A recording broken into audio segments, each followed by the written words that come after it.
We will get to all that in just a moment, but first, good evening, everyone. I'm Katie Moore. And I'm Sharice Gibson. 8 years ago, we broke the story that then Jefferson Parish President Mike Yenni sent sexually explicit texts to a 17-year-old boy. Now, the scandal caused Yenni to step away from public life. It did. That is until 6 days ago. That's when we broke the story that Jefferson Parish Registrar of Voters, Dennis DeMarco, was hiring Yenni back into government as his top deputy.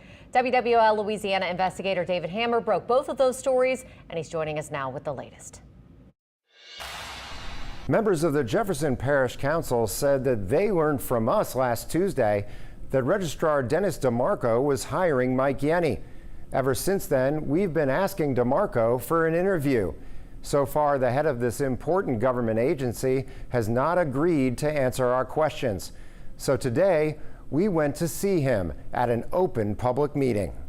Jefferson Parish Registrar of Voters Dennis DeMarco presided Monday over the regular public meeting of the Jefferson Parish Finance Authority. When the meeting ended, we asked him for an interview again.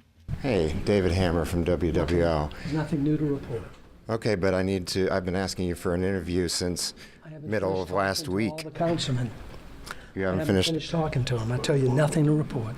Parish Council President Scott Walker and other council members were not happy to learn from us last week that DeMarco was hiring Yenni.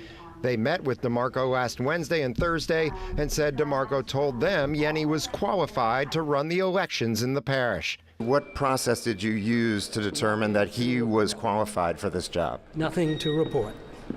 What are his qualifications to be the deputy registrar? Nothing to report. Why don't you want to answer Like these hatchet questions? jobs. Nothing to report. When Yenni was the 40-year-old mayor of Kenner, he sent sexually explicit texts to a 17-year-old boy.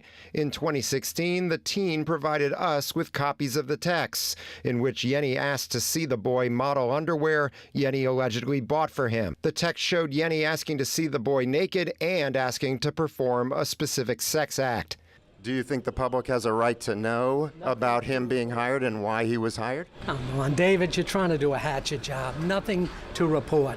You think it's a hatchet job that a public official who had these questions about him is now going to be a public official again? The news, nothing to report.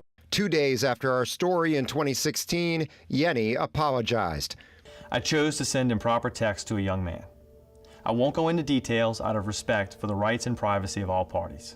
When is that going to be? Not going to participate in the hatchet job, which is what you've been doing since day one with Mike Yenni. Nothing to report, all right? He admitted that he sent those Nothing to texts. How is that a hatchet job? Nothing to report. Who do you still need to meet with on the council? Nothing to report. How many times do you want to hear that? Well, that's not answering the questions I'm asking. Oh, come on, David. This is a cheap shot by you, and you know that. Ambush politics. That's what you do. I asked you for an interview. This is not an ambush if it was at a public meeting. Finish. I'll give you an interview, but not now. Nothing to report. When will you inform me about the interview? You will call me when you're done talking? I will. Okay. I will call you. All right, great. Thank you. In less than 4 minutes, DeMarco said nothing to report 28 times. Yenni has never agreed to sit down to answer questions about the sexting scandal or his return to government. We asked him more than 24 times while he was a public official, but in the 5 years since he left government, we have not done any stories about the sexting scandal.